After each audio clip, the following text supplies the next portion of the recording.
And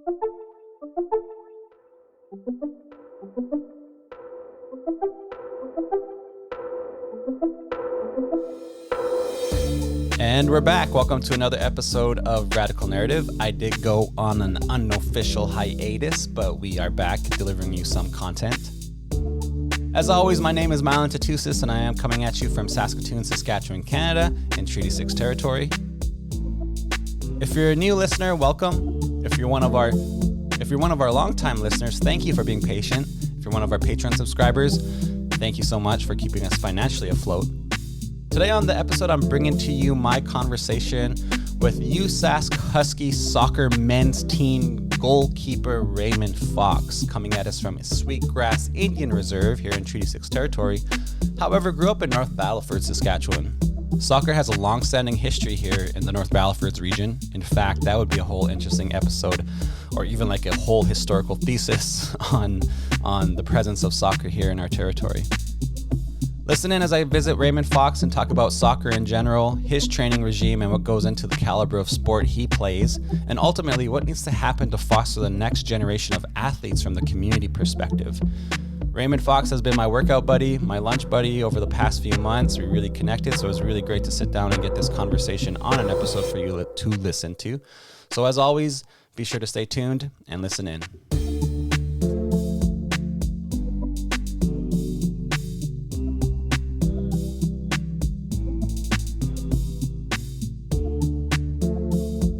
Okay, right on. Friday night here. I'm sitting with Raymond Fox. Just got back from training and working at a camp. USask Husky. I'll let you introduce yourself, Raymond. Yeah, so my name is Raymond Fox. I'm from the Sweetgrass First Nation, Treaty 6 territory. Grew up in North Battleford, Saskatchewan, and yeah, like Mylan said, currently a indigenous teacher education program student at the University of Saskatchewan, where I also play with the men's soccer team, the U of S Huskies. Right on, right on. So that's who you are. Tell us about where you come from. Yeah, so my background, like I said, I grew up kind of, urban Nietzsche, close to the reserve, but also, mostly in North Battleford. Yeah, I had a pretty, good childhood. Dad was really important in my life at a young age. Kept me close. And, we were always within a distance of the reserve. So, I knew all my cousins. I knew all my relatives out there in Sweetgrass. So I did have that connection pretty early to the res, but I definitely grew up in the urban setting in North Battleford. So, yeah, mixed bag of both. Got, a little bit of the cultural side, but also, too, just kind of that landscape of getting into sports early. North Battleford at the time was an interesting landscape as well, too. So I've been asking people a question, and it's something I want to put on the podcast regularly now.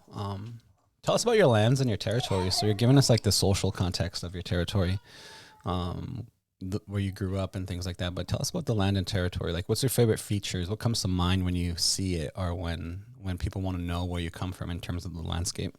That's a hard question, actually, because, it's flat, and it's hard to explain flat in like a pretty and good way.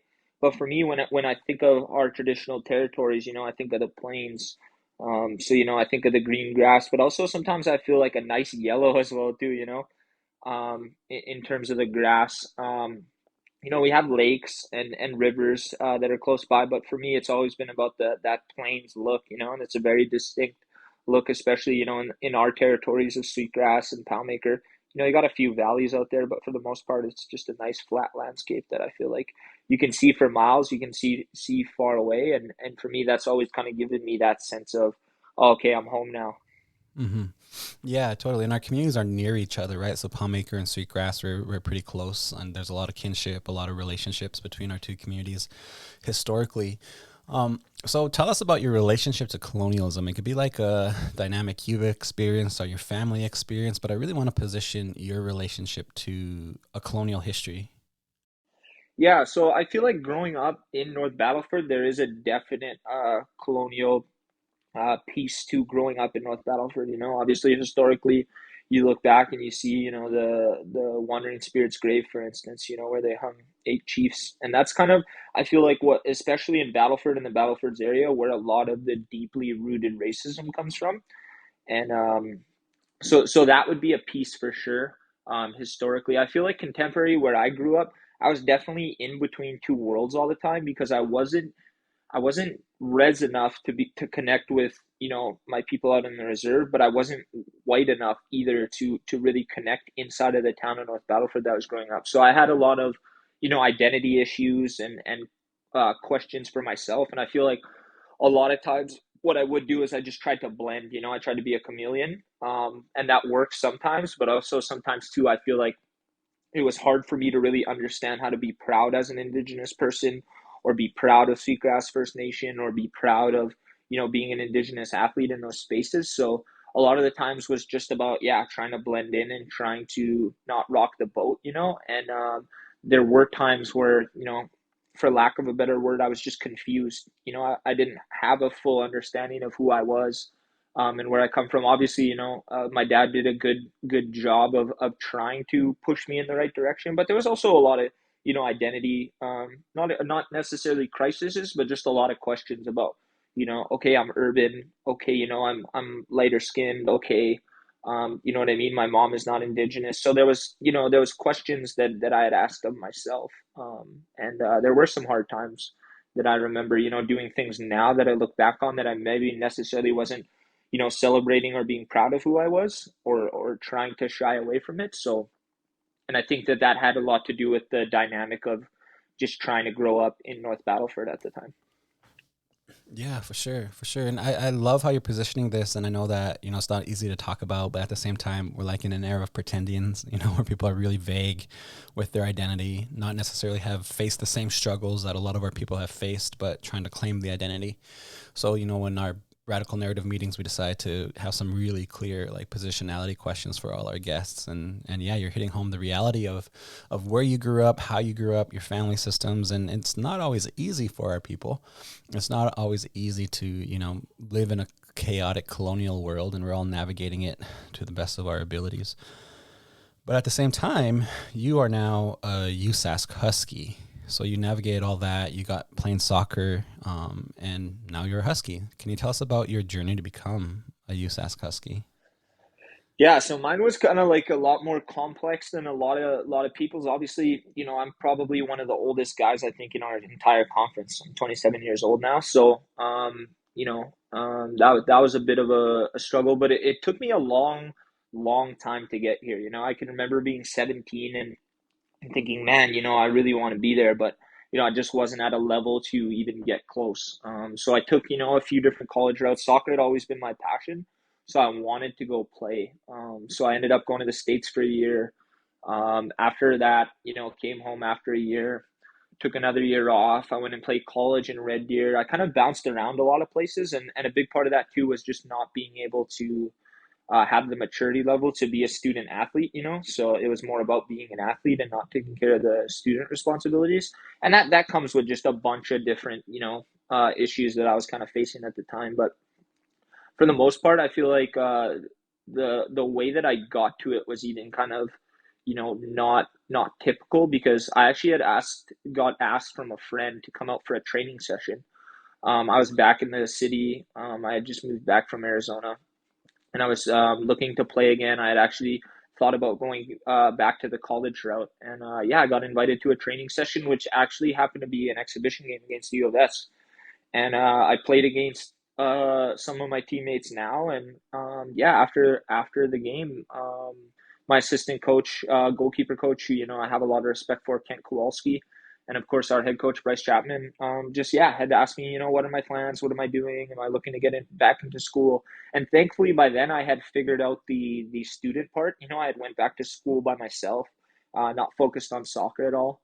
And so yeah, kind of stars just aligned a little bit, and it's actually a funny story because I feel like it's the most important reason why I made the team, and my coach likes to kind of highlight it when he talks, to groups or about me, is that I drove from North Battleford. I was living in North Battleford at the time, and I would drive up 3 times a week, and we had practice at 7 in the morning, and I would drive from so I'd leave about 5:36 to get to Saskatoon, and I would always be the first one in the locker room. I'd beat guys that were 10 minutes away by half an hour. I'd be the first one there, and I was just hungry and I was eager.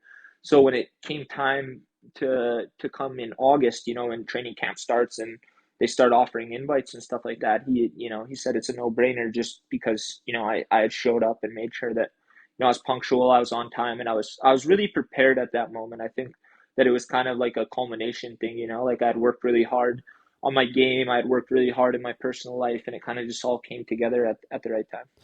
Yeah, yeah. And you're highlighting like this unconventional path that you took to get to the position you are in right now as a goalkeeper for USask Huskies. Um, can you speak to what went into developing the caliber and skill sets you have? Because we did talk about this before, where it is an unconventional route. I think one of the things you said when we did have a discussion was that indigenous athletes do have the raw talent, but your approach, as you learned, requires a little bit more than raw talent. Can you speak to that?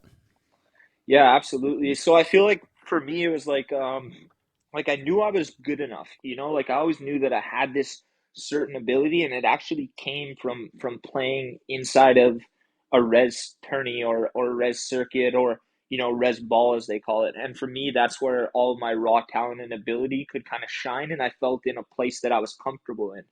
But on top of that, for me, like the unconventional route took like I had to be told no, you know what I mean? Like I was cut from places. I was told that I wasn't good enough. I was told that, all I am is raw, and you know what I mean? So it takes a very kind of unique situation or a different set of eyes that is in that idea of, okay, we have something here. How do we develop it? How do we make it better? How do we do things? So, like just kind of from the start, I had played in a small kind of like a grassroots level club, and that was done by the time I was 15. I didn't really have anywhere else to go, so I started just playing in the res tourneys, playing for my community, playing for, pride. And then once I started getting opportunities, I just kind of started taking them, and I didn't really think too deeply into, oh man, maybe this won't work. Oh man, maybe this isn't good for me, So I ended up down south. I ended up in a junior college down south. Once I got back, I knew I wanted to play again, so I went to a college. I started um, building those kind of structured skills, because it's a lot different from just being able to play at a res tourney as opposed to, playing in college. And so I feel like I tried to build on that everywhere I went, and really soak up the knowledge as much as I could. And then as well too, like I said, like there was a lot of times where there like the self-doubt creeped in, or am I good enough, why doesn't this person see this, or why doesn't, but a lot of it just comes from, I think, for lack of a better word, just resilience, you know what I mean? And being so in love with something that no matter what, nobody's ever going to take it away from you. And I think that's what really kind of drove me to become the player that I am now and still keep growing.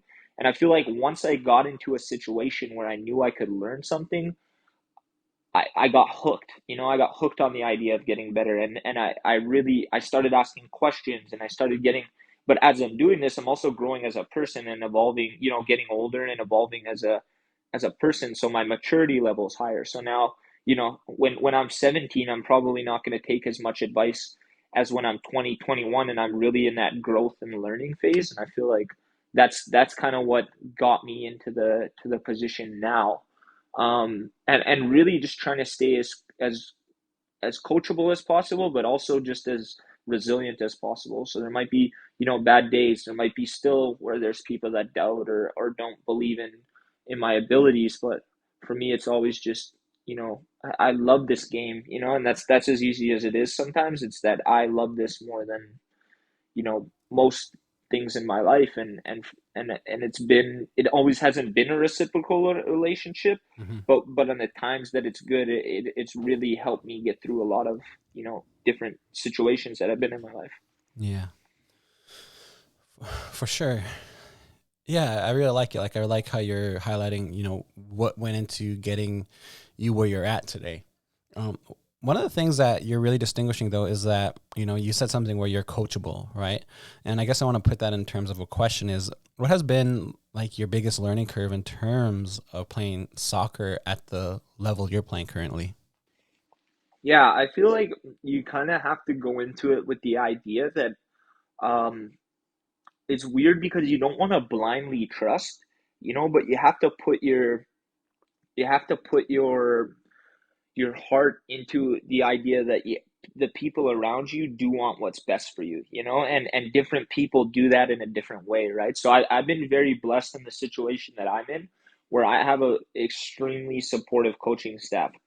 I not only on a footballing side, but as an individual, and as an indigenous person as well too. Our we have a motto every year, that goes right above our name tags, and this year it's live your identity. So for that can be expanded on multiple different fronts. But I think that, to kind of sum it up, like I'm just in a situation where, I have a lot of support, and I feel like I even have a lot of respect from the people that are trying to coach me and lead me. That doesn't mean it comes without struggles, you know what I mean? But I'm just in a really good situation. I know that that's not a reality for all players, or even take it a step further, for all indigenous players. But for me, I've always tried to kind of see the good in something that a coach is giving me, and there has been moments and times and places where I haven't gotten that same level of respect, but I can always fall back on the fact that, they couldn't say that I was lazy. They couldn't say that I didn't work hard. They didn't say that I didn't show up first. You know what I mean? And I took care of kind of all the things that I could take care of. And whatever they thought, and however they tried to coach, was up to them, and they're going to carry that further than I'm going to carry that. Yeah, for sure. Definitely. Definitely. And you're really highlighting like this structure you're in now in terms of there being coaches, there being support staff, you be having an overall team that is not only limited to the players on the field, but even, the overall like club itself. Can you speak to that? Because I think that's something that I feel not many native athletes in general get to experience, because like you said, we're coming out of like, res ball, we're coming at it from, our sort of like raw talent of playing the sports to the best of our ability with the resources we have, but you're in a system that's really structured. Yeah. Yeah. So once again, like I can really appreciate and understand where a lot of the thought processes go in, so we have, a support staff within our university that is actually, really trying to push certain guidelines and structures that are about wellness and health of all individuals. You know what I mean?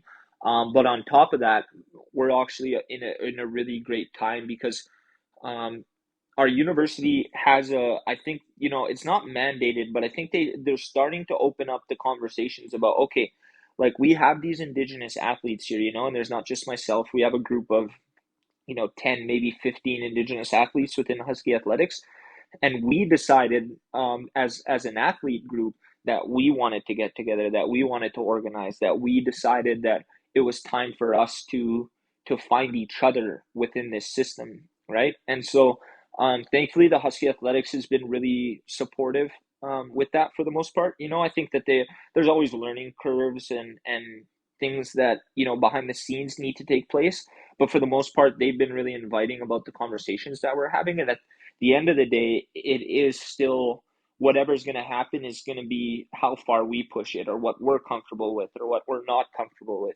So we've structured that within Husky Athletics to have that kind of base or support system behind the scenes, and then as well too, we have it on the coaching side.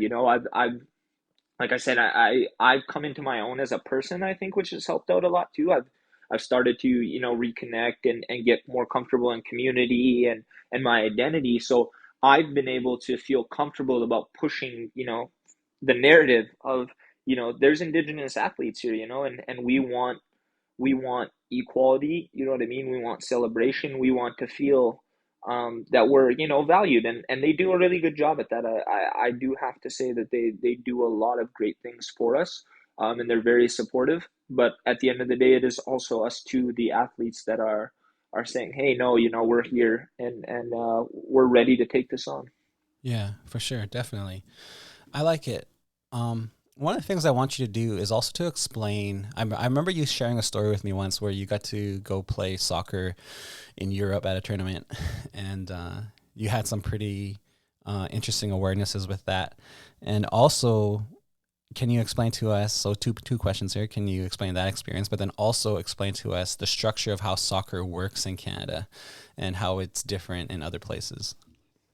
Yeah, absolutely. So the Europe trip was actually organized by a guy named Corey Beebler, who had a there we were called Native Sons First Nations United.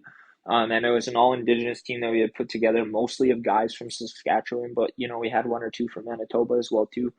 And yeah, the first year they went over to Europe. I think they played in three different tournaments, and they actually had some decent success. Um, so the next year they did, a new round, a new crop of players, and we tried out. And yeah, I was thankful enough to make the team. And I think we trained, maybe once every 2 weeks, but we were also playing in like the reserve tournaments and at our youth clubs and stuff like that. And for me, like I felt like that was the first time where I was like, okay, like I have something here, and as a 15-year-old kid too, there's a lot of cockiness or blind, delusion almost, about how good you are and, I'm going to be the next pro and all these things, not really knowing what any of that took. And we went over to Europe and we were playing, against guys that had played in the same academy since they were 7, 8 years old that are just, drilled and very much, set up to succeed at the next level. And so we went over there and it was an extremely humbling experience. We thought we were going to go over there and thrash everybody and, make the final and sit in the stadium. And, that's definitely not what happened. And for me, that was a really big eye opener because, I thought, that brought me back down. When I got back home, it wasn't a defeated kind of thing, but it was like, oh, okay, like I see it now, like, and that's the type of work, that's the type of dedication, that's the type of skill level you need to get to those levels. So for me, that was a good experience and a humbling experience, but also like a real teachable moment that I think had I not done that, I might have lost it a little bit earlier. Hmm. I did forget the second question though, so Yeah, yeah, we could run that back. it's good. It's good because I want to give more context to it. So you went to Europe, you experienced, this these soccer players that have been playing in the same club in the same academy, have been brought up to succeed at the best of their abilities. But over here in Canada and even in the United States, there's a certain class system involved in some of these sports. There's a certain, wealth line that you have to cross to be able to access these programs over here.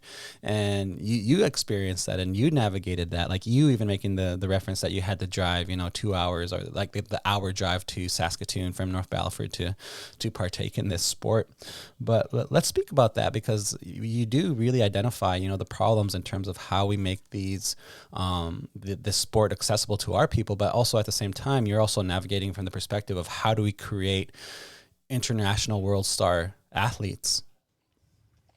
Yeah, absolutely. So, there was a guy actually who had came over from Europe at the time. I believe he was with Manchester United, and then he came over to LA Galaxy. His name was Zlatan Ibrahimovic, and he's like just kind of like a very outspoken, very brash person. But he spoke about this, and he had said, it's crazy to me that I'm paying $3,500 per kid per year to play in a high level academy here in the United States. Football is supposed to unite people, and that was something that he really spoke out about at the time, coming in as a big kind of European football star, and to kind of take that back into my own type of journey. Like I said, I grew up in a grassroots club. We were Division 3. There's PSL Premier League. There's Division 2, and then there's Division 3, which we played in. My parents did not have the resources to be able to drive me to Saskatoon 3 times a week to be able to play at an academy. On top of that, you look at a $2,000 to $3,000, investment is definitely what it is. It's an investment for your kids. So the accessibility there was little to none, right? And a lot of, especially at the time that I was kind of coming up, a lot of the the development was, if you didn't come from this place, or this place, there's no chance that you would even get an invite, let alone coming into a training camp, let alone making a team. It just was completely unheard of. So there is definitely a discrepancy still within our communities as opposed to other places that it's extremely hard to get into, and it is a class thing. It is a wealth thing. It is a thing that, can your parents afford to put you in high level academy? Can your parents, afford to drive you 2 times a week? Can they do all of these things for you? And for a lot of, I mean, for a lot of indigenous communities, that resource just isn't there, and the gap is too big. So, but on the flip side, it also becomes a interesting dynamic when you have kids that are extremely, self-taught. And that was a lot for me a lot of the time. Like, I didn't get a goalkeeper coach until the time that my first year in college, right? So everything I was learning was like YouTube, or trying things out in a res tournament or at a youth level, and seeing what worked. And so it's actually a pretty exciting prospect when you get somebody that's 17 or 18 that you're like, wow, like this person has never been coached before. And for a lot of people now, and I can speak, comfortably about my coaching staff, that they're genuinely impressed with that fact, that we're at this level with little to no resources, with little to no instruction.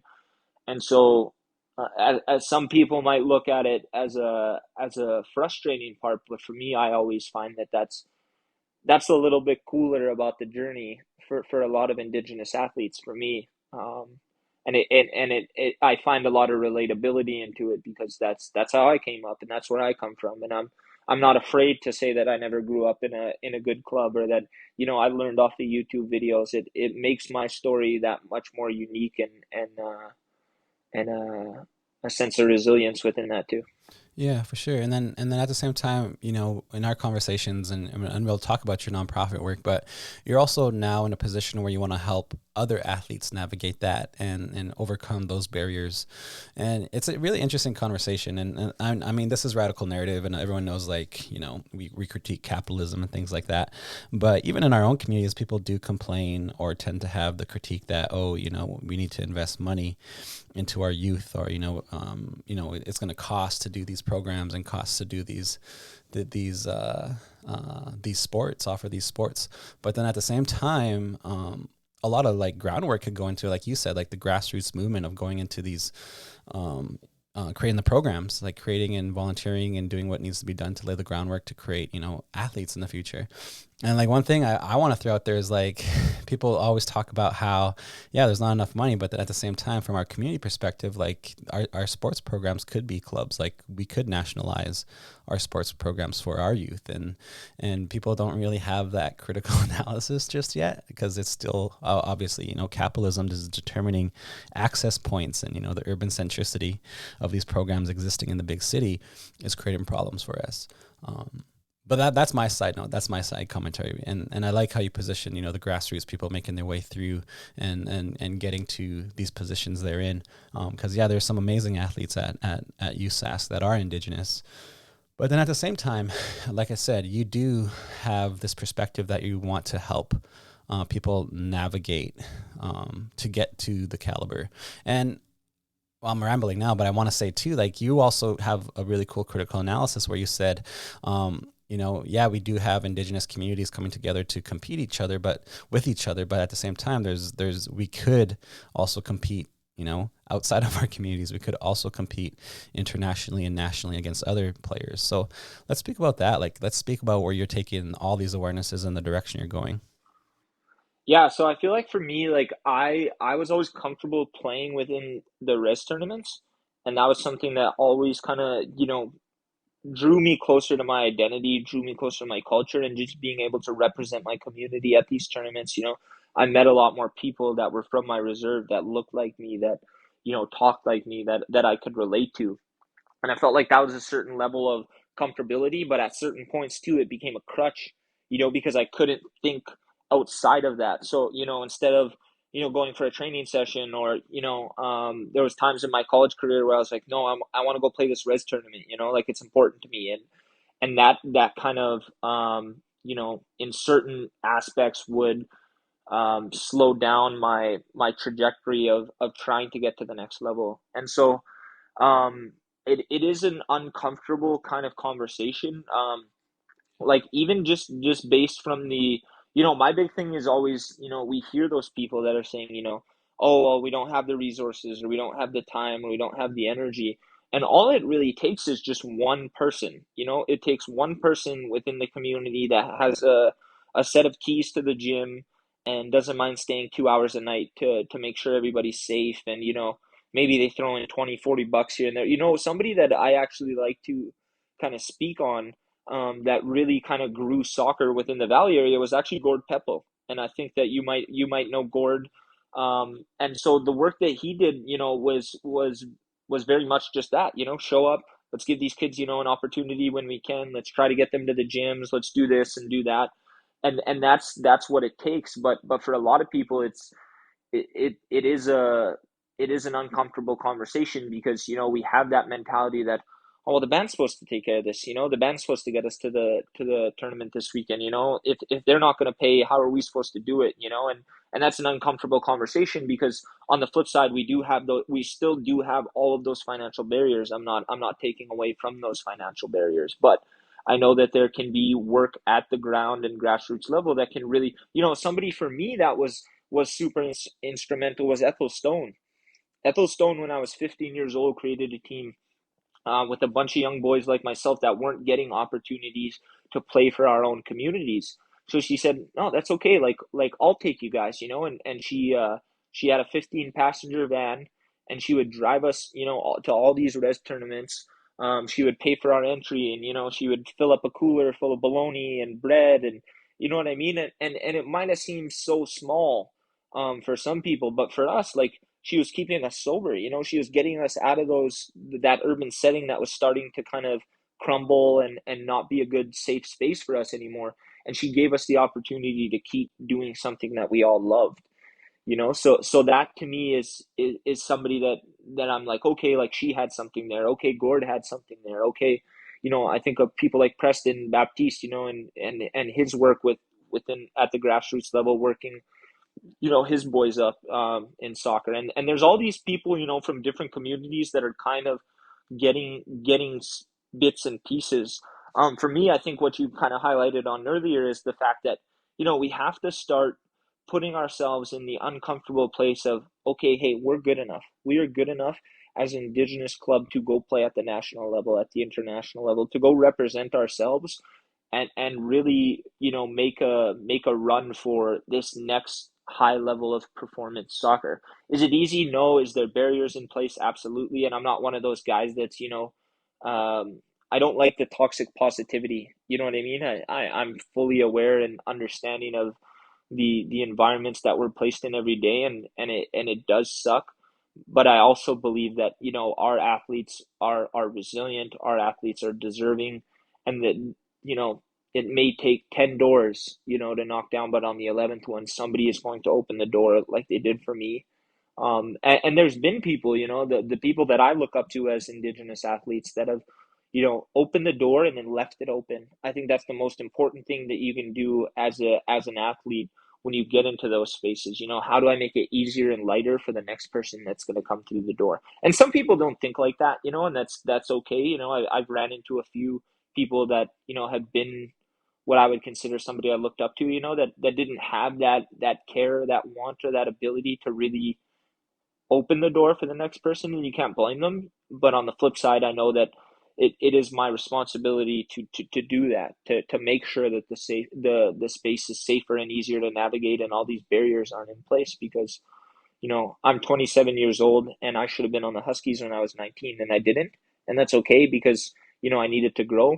But the next person that comes in, I want them to be 19 or 20. I want them to be 15 and thinking about going to university. I want them to be 13 and having the idea of, okay, this is what I need to do. This is how I need to train. These are the connections that I need to make. And so I feel like that kind of sums it up. And I hope, like I said, I definitely don't want to make it sound like, toxic positivity where, you can make it. Like it's not that, but I've ran into more good people than I have bad people lately. And that's really restored my faith in the fact that we can do this as indigenous athletes.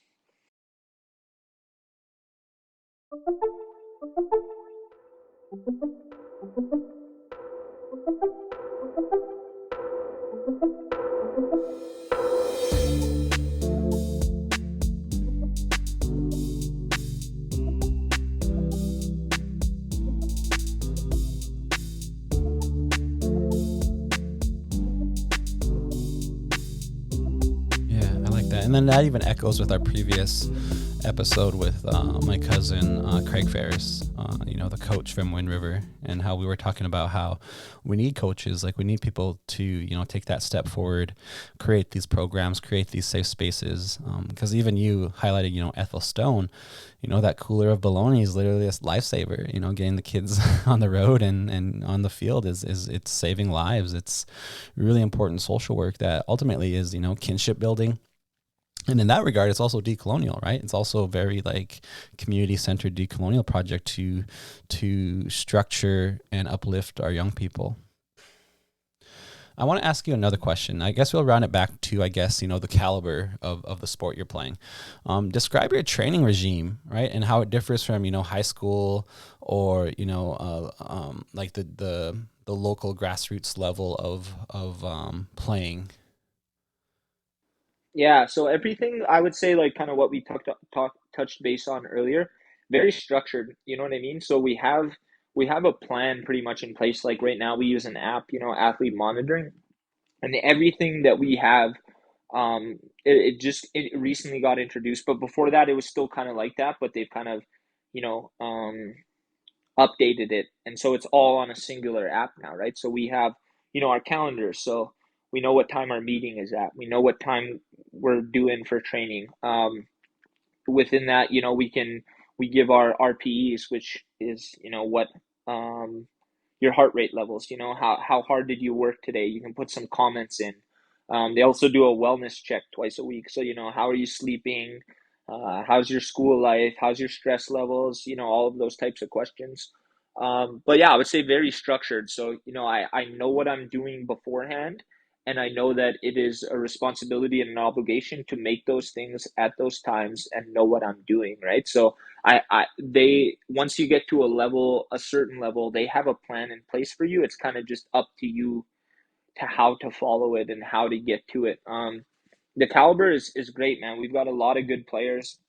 Our team has really kind of come into our own this last 6 months, and our coach has really recruited well, not only on a personnel side, but the right type of people. I think that's really important in a landscape of, a team. We also have a captain's leadership group, which I'm privileged to be on as well too. So I kind of have, extra roles and responsibilities, but I'm also, privy to a lot of conversations about football, but also, about keeping the pulse on the team and trying to navigate that space. So yeah, overall, I think that, the level is pretty high. The expectations are always high, but also the rewards. You can find small rewards in pretty much everything we do, and everything is done with a purpose. You know what I mean? So when we're training, we have uh, a trainer right there, right? So we have our own private gym. We go up there. We know exactly what we're doing on the board. He runs us through it. If there's any questions, if there's any issues, if there's any problems, he's right there to answer the questions. We have a full coaching staff. We have two goalkeeper coaches, two assistants, and obviously our head coach. Three athletic student trainers that are there to, tapes, bruises, cuts, waters, whatever we need that way. So yeah, very, very structured, very professional, like, and very, concrete and understood from the jump. Yeah. Awesome. I really like how you painted the picture because I'm thinking about like, the younger listener or somebody who wants to, pursue a higher caliber of athletics, thinking of this. So I do want to ask like a personal question in terms of your mentality. How do you keep a strong mind? How do you prepare like mentally for not only your big games, but also training and just living this life? Like what goes on in your brain and your psychology to be who you are? Yeah, I feel like that's it's a couple of parts. One, I feel like is my dad, that I always speak about, really instrumental in my life, gave me a lot of early understandings about what certain things took. He was never a sports guy. He never watched any of my games. He wasn't big into soccer or anything like that. But he had just a certain level of work ethic that I always found, relatable to. So there wasn't, for a lot of things, it wasn't a choice, and not in a bad way. He was very accepting and understanding of anything that I was going through, but, school, for instance, it wasn't a, okay, yeah, you can go if you want to, like, no, like, education, is important. So that was kind of the early lessons that I got. Um, and then, maturing as an adult, I think helped me out a lot, kind of understanding what it takes and being in different environments for sure, over the summer, I was out in BC, which was a kind of even a step up from where I'm at now, skill wise. So just different environments, I feel like kind of helped me understand where it was, what the levels like. Always just playing, getting into new environments that kind of made me uncomfortable. And then, the mentality of it is that I try to leave a lot of it away. I always tell people, like, if all I ever am is a good soccer player, then, I've completely failed at what I'm trying to do. So I feel like when I'm in it, I try to do it with the best of my ability. I try to always be coachable. I always try to, learn something new, or take something out of it that, was positive, even if I have that kind of negative day. And then just really, leaving a lot of it on the field, leaving a lot of it at the training ground, leaving it away from, where my mental state is, and soccer to me has always been a sanctuary. It's always been somewhere that I could go to, if anything was going wrong. I always found a certain level of comfort and peace within training or within soccer. And so I always try to kind of keep that like childish mindset when I do it, and really, really try to enjoy it as in that sense, and I have a really good support system. I have people that have gone to the next level, have seen that type of um, caliber of soccer, and I try to pick their brains. I also got a partner that's really supportive, and really just trying to, balance it is sometimes tough, because it's also, not only is it something that I'm pushing for professionally, or pushing for in a, in my own dynamic, but I'm also, it's a part of my life in terms of, my work that I do within the communities, so sometimes it can be a little bit uncomfortable to try to do, but yeah, try to balance it, and then really understand that, some days it's just not gonna work. Some days you could do the best that you can, and it's just not gonna be good enough. But thankfully, there's a new day tomorrow, and there's always gonna be a new day, and people can't take it away from me. That's what I love about it most. Like I would be genuinely happy if all I ever did was, play in a men's league, or play res soccer, or play at that grassroots level. And so, I'm thankful that I'm in the position that I'm at right now, but nobody can kill my love for it. When I walk away, it'll be on my own terms, not because anybody else told me I wasn't good enough, or that, I didn't get an opportunity. Yeah. Yeah. I like it. I like it. So staying with that theme of like, young people listening to this episode, what advice would you give to younger athletes who aspire to play soccer at your level? Yeah, I would feel like, I always speak first to the indigenous kids. That's the important part to me. Because I'm just so passionate, and that's where my work lies, that's where my heart lies. So for me, I feel like the big thing that I would do is, find stuff like this, find podcasts, find, people in your community. We have great resources within our community that at least understand things to a certain level. And so start asking questions, start building a picture in your mind of what it looks like to be at that level. Like I could always picture myself in that space, but I never knew what it took to get there. And that was a big thing for me. So once I started to understand what it took, it took, sacrifices, it took uncomfortability, it took, driving 2 hours to from North Battleford to Saskatoon every day. It took though that level of commitment and that understanding. And then on top of that, it took a certain level of resilience. And I feel like that some of the best advice I ever got was that, no is just an opinion. No is somebody's opinion, and that's all it is, and there's a lot of people that are going to tell you no, and what you do with that is completely up to you, and there were times where it almost killed my love for it, it killed my joy for it, but somehow I always just remembered that it was it was for me that I played. It wasn't for anybody else, and if it was for somebody else, it was for my community, or it's for my dad, or it's for my mushroom Alan Fox, who loved the game. And those were the type of people that kind of pushed me, for that. Like even Ethel Stone, I think of her, And I think, man, she would have never, she never quit on me, so why should I quit on myself? She gave me that ability. So I feel like, yeah, knowing what you're getting into and how to prepare is really important. Finding the support system within what you're doing, and then really just, and my coach loves to say it, sometimes you just got to take a swing. You got to bet on yourself. You got to put yourself in that position that, oh man, maybe I'm not good enough to go to this college ID camp, but I'm gonna sign up anyway. Maybe I'm gonna go put myself in this uncomfortable position, and maybe I may fail, but the next time that I do it, it's gonna get a little bit easier and it's gonna get a little bit lighter. And then, maybe there's someone in my community that I know that got to that level. Well, what did they do? What is it like in that structure? How does it feel? What are the hours that you have to put in? How am I preparing, not only physically but mentally? And always, with indigenous athletes too, we always have this we can we can fall back on our identity, we can fall back on our cultural and spirituality views and who we are as indigenous people to catapult us into that next level. I feel like that was something that really helped me too, was understanding, like, you know my people were warriors, my people were fighters, my people were resilient, my people had that within them, and I think the best example of it is like those lacrosse guys.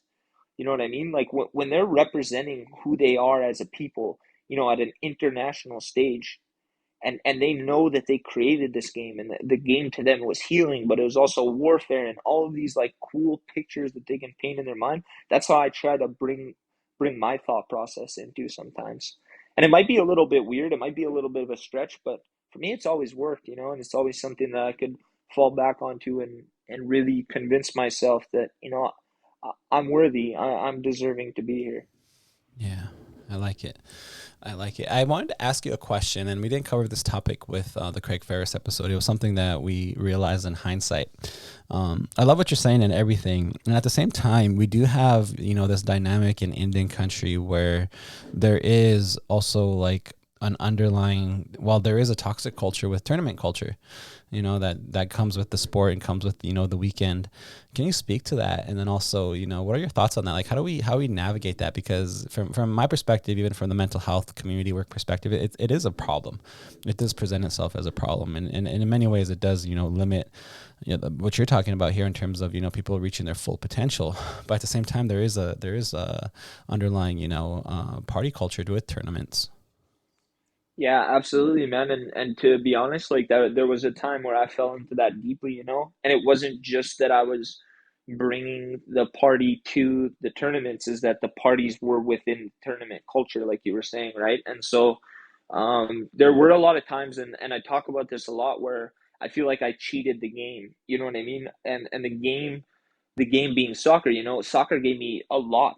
As much as it made me struggle and it hurt me and it did, it brought me to some bad places. It also, helped me realize my true potential and my true understanding and my true identity in a lot of ways. And so there'd be times where, I was hungover, or that, I was drinking at the field, or, I was using substances while I was playing. And, there were a lot of people that I looked up to growing up that were fully, engaged in that party lifestyle, and would bring that to the tournaments and bring that to the fields. And you thought that was definitely normalized, that was something that was cool. And it wasn't, and it took me kind of, getting away from soccer and deep diving into that, harmful lifestyle, to understand that I couldn't do that anymore. I couldn't cheat the game. I couldn't disrespect it in that way. And to be honest, I can't really see the complete fix yet.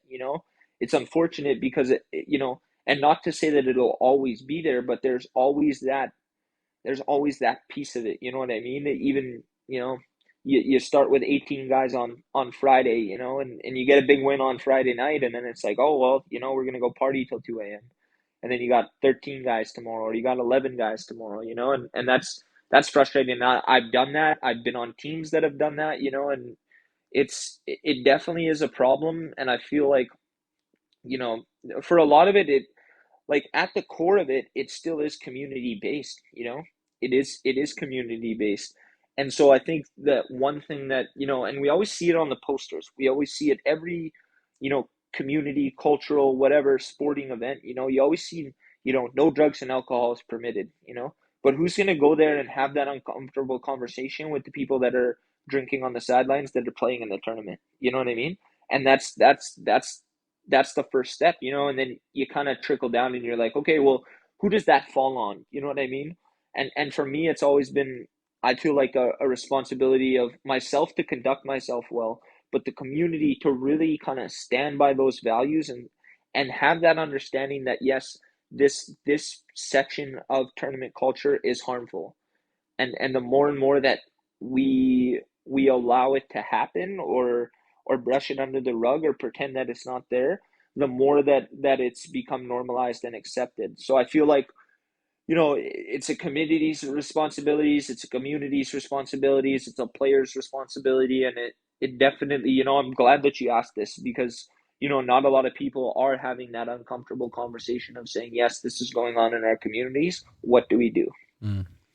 Yeah, yeah, for sure. And yeah, and I would agree. I would agree for sure, because there is the risk of, obviously the harm being done to, young athletes and people who may not be, strong enough to navigate those social situations, but it's also very limiting, right? In terms of like wanting to create and foster the sport and these athletes in general. And again, there's a generation dynamic there. There's a lot of older folks still living the dream, which we talked about in our episode with Craig Ferris. Again, there's the uncles out there who are still living the glory days, but at the same time, we need to shift focus to how do we bring up the youth? Like, how do we bring up the next generation, the next player that's gonna, stand on our shoulders and excel, and take it further than we could. So yeah, I'm glad you voiced it and put context to that. Next question I want to ask you before we shift into the conversation around your nonprofit is what do you feel needs to happen to see more Indigenous soccer players playing at your level? I feel like what we need is we need I was having a conversation actually, the other day, and I was like, man, like, we can't rely on these outside agencies, or these people that are not understanding of our communities and our dynamics and our athletes to push us forward, and that's a hard reality. But I take it back to what I think I needed as a young kid. Like, we didn't have the support from the governing bodies of athletics in Saskatchewan. We didn't. Are they? And to be honest with you, I know that they're moving towards that, but it's still not there in the ways that we need it. So I feel like it comes back to us as a community, as individuals, as those grinders, people that are willing to just, like I said, it's the easiest thing in the world to do, but just start with that 2 hours a day, get that coaching certificate and get your 2 hours a day, and, open a gym. You know what I mean? Find some food for them, find some money, just start, start something in your community, and see the way that it fosters and the way that it grows. I'm thinking of Mooseman. They brought me out this summer to do a 3-day camp. And Cody Capeswat, people always say, who's your favorite soccer player, and people will start rattling off, Messi and Ronaldo and all these people. And my favorite player is Cody Capeswat. And the reason being just that, he's humble, and the way that he carries himself, and the way that, he goes about his business, I've always really, really respected as a player. He's somebody that I've looked up to, and it's not my story to share, but somebody that, came up in the same way that I did, and maybe didn't get to the levels that I did, but, was obviously more skilled, more talented, had all the abilities. And so, um, but ever since then, now he's bringing out those kids twice a week to go train. You know what I mean? He's filling up the 15 passenger that all of our reserves have, and he's taking the kids out there, and you know what I mean. He's not expecting a check at the end, or any type of clout or notoriety or anything. He's doing it because he wants to see soccer grow in his community. And we're strategizing about how do I help from just my own individual level and perspective, and the place that I am, but how do we get other resources to how do we get some people in your community as coaches? How do we build and develop a program so that you can see the deliverables on the result every time? And so I feel like if we wait And we've waited, for a long time for other people to come in and kind of give us, the scraps. And for me, I don't.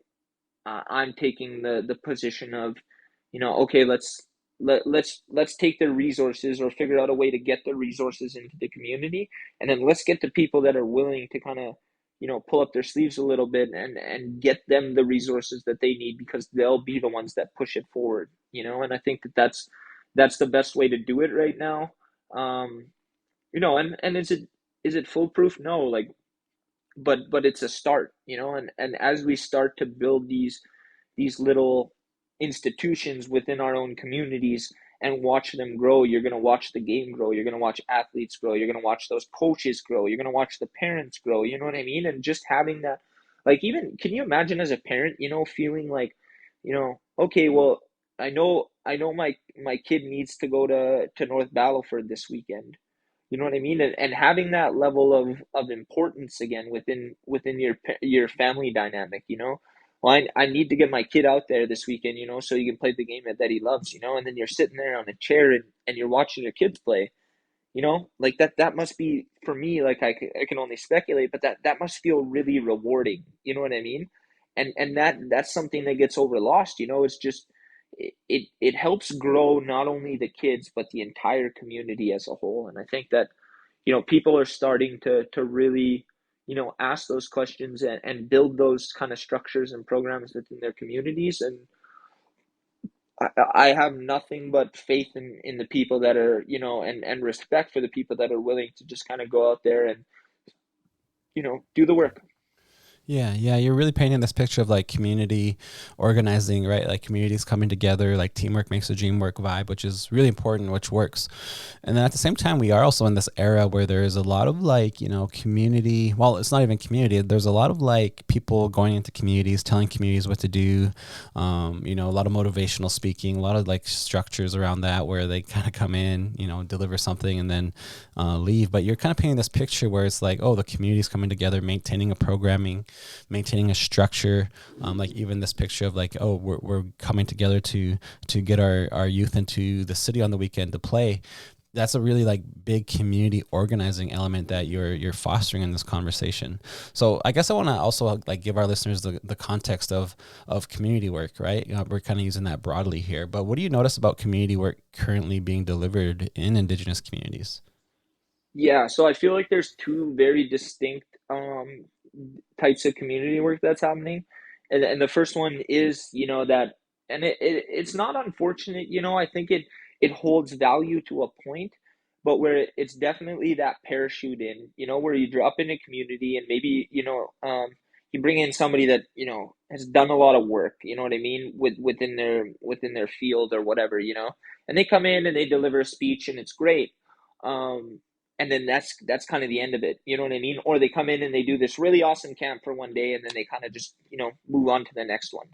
And I feel like that can be problematic and harmful to a point, because just even from a financial landscape, I know that there's people out there that are charging this X amount of dollars, and to think, let's put a number on somebody, let's say a speaking fee, and an appearance fee of, let's say somebody's charging $5,000, right? So think about if you took that $5,000 and decided to implement an 8-week structured program where you had deliverables on what you were doing, you had, a curriculum based on not only, how to prioritize the athlete, but let's bring in some mental health people. We have so much great resources within our own community that just aren't being picked up in the ways that we need them to. Every place has a health nurse. Everybody has a wellness coordinator. Everybody has, somebody that, maybe went to post secondary that we can bring in, but we fail to utilize those resources at certain points.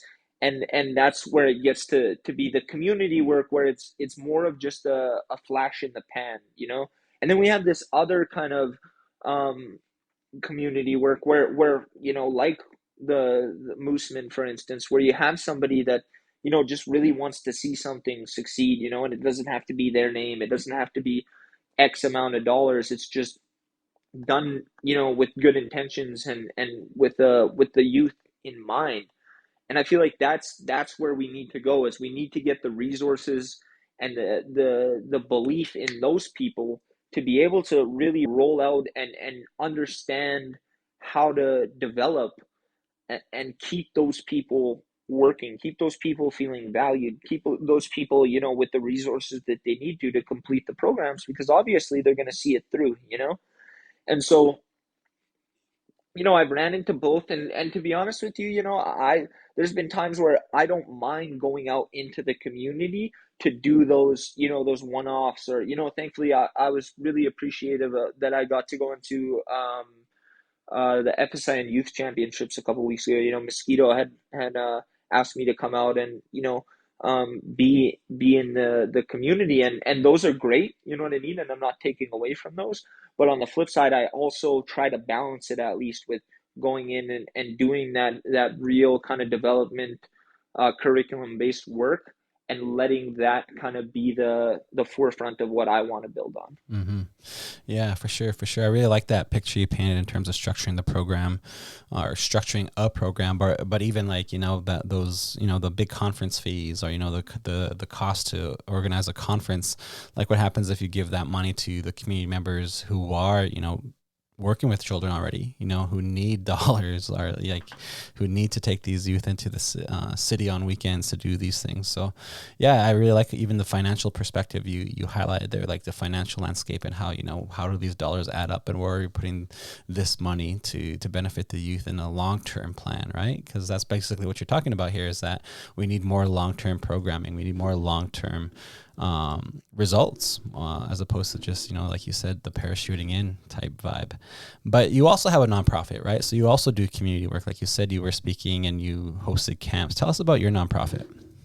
Man, it just kind of came from the idea of, what did I need as a kid? You know what I mean? What would have made me feel good? You know what I mean? What would have made me, how would I get access points to not only high level coaching and, a structured program that's indigenous focused and indigenous based, but also like, how do I see myself in, I'll just throw out a name that we, great that we got to work with, but Jamie Tebow, who was played 4 years at the University of Montana, had a 12-year professional volleyball career, and played on the national team. As an Indigenous person, her and her husband were the first two Indigenous players that represented Team Canada for volleyball.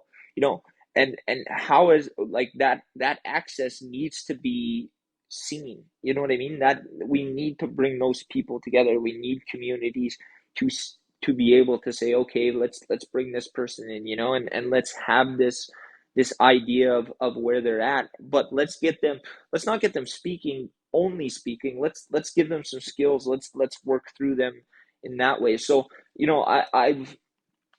I've always built it with the idea in mind that I was going to do it full time and really dive into it after I was kind of completed my own personal and professional goals. So finishing school and being done with my playing career. So I'm kind of just in a building phase where I'm still it's good to learn, you know what I mean? It's good to learn how to access grant money and how to bring in people and what works and what doesn't. The thing that I learned really quickly is that it can't all be about sports, you know what I mean? So the first thing that we did is I made sure that to find somebody within our communities, and these were people that were doing the grassroots level work that could come in and talk about mental health and could come in and talk.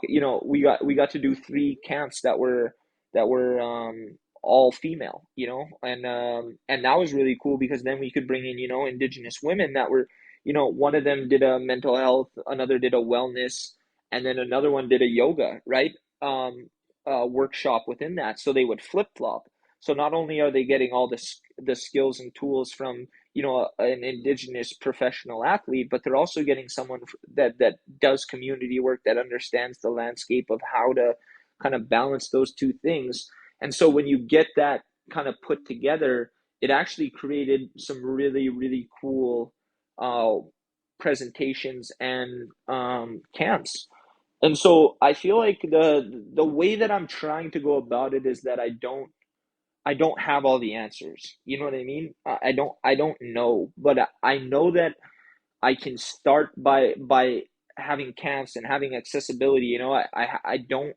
I try. You know, so far I've been lucky where I haven't really had to, you know, put a big charging fee. You know, I've been able to access grant money and other resources that have been able to help me sponsor these events. So to limit the financial piece, because I know it's hard even to get to North Battleford or to get to Saskatoon. You know, I'm just thinking, you know, in my own personal terms, you know, it was hard. So you tack that on, you know, $50 gas plus, you know, you got to eat there, and then, you know what I mean, do you have to get a room, and then on top of that, you know what I mean, then there's a $300 fee to it, and it's like, well, our people can't get that. You know what I mean? So what can we do? How can we get the resources built into us?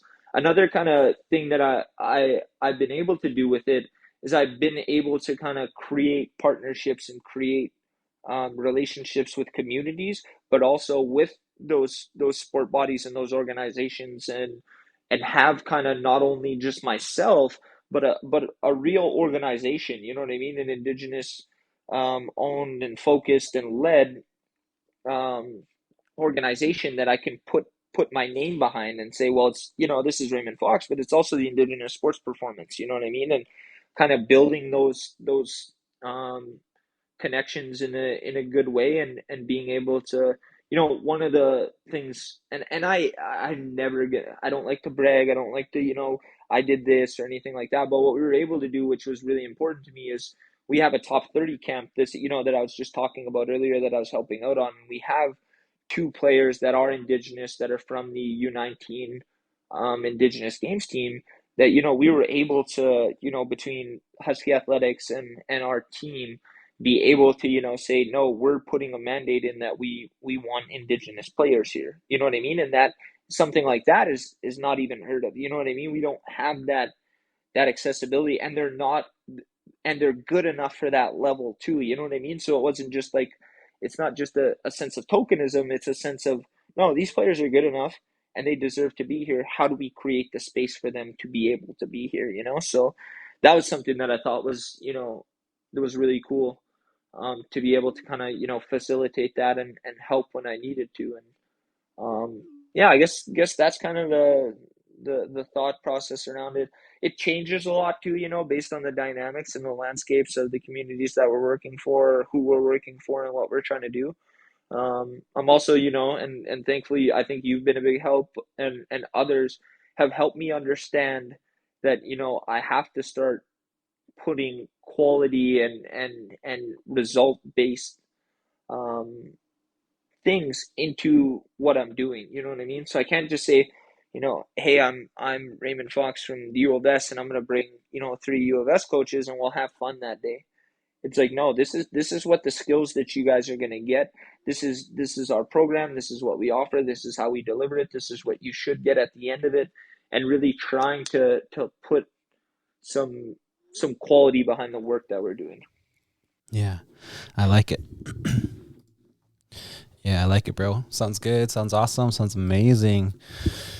Give us lots to think about. I love to hear about the community work you're doing, how you're taking this awareness of you being, you know, Husky athletic now in terms of, you know, your soccer, being a goalkeeper, and applying it to community, creating a nonprofit, and, you know, taking the work out into the communities and building the communities from the ground up. That's awesome. Any shout outs you want to give? Any closing comments? Shout out to you first for what you're doing, you know, and how you do it, I think is really important. It's always good to kind of have these conversations and feel not necessarily challenged, but just, you know, I got to open my mind up a little bit and really, you know, make sure that I get a lot from these conversations too, you know, and I feel like that's really important. I always give a shout out to my dad in anything that I do, because I know he, you know, oh, I lost sound. Sorry, buddy. AirPod died. But yeah, giving a shout out to my dad, you know, who's always been that kind of support system for me. And, you know, I've always seen his community work and where his heart lies. And that to me is always important.